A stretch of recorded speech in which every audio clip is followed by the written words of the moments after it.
Excellencies, dear friends, we come together in sorrow to mourn the victims of the 1994 genocide against the Tutsi in Rwanda, to stand with their families and with survivors, to reflect how now these appalling crimes became possible, and to recommit to do everything in our power to prevent these from ever happening again. The 1994 genocide against the Tutsi is a chilling chapter in human history. And it occurred at terrifying speed.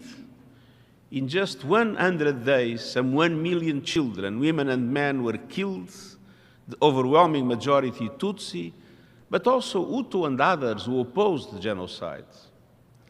This was not a spontaneous frenzy of horrendous violence. It was intentional. It was premeditated.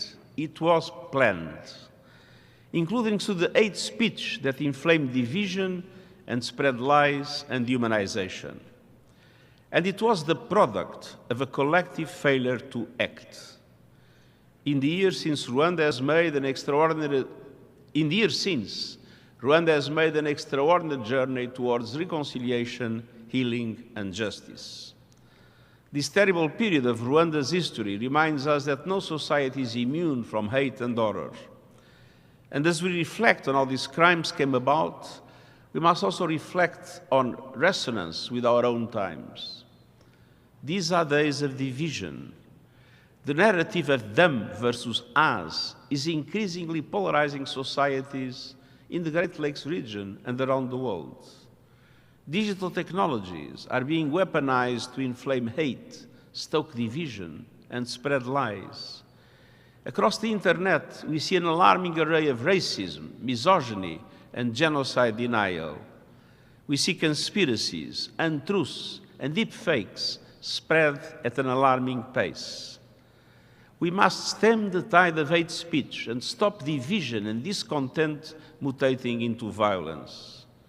The Global Digital Compact, agreed by countries last year, made important commitments to tackle falsehoods and hate, and I urge countries to implement it in full.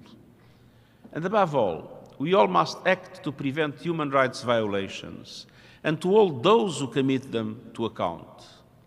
We must invest in prevention, in sustainable development, and the promotion, protection, and respect for all human rights, to help build prosperous, peaceful, equitable, and just societies. And all states must comply with their duties and obligations under international human rights law and international humanitarian law.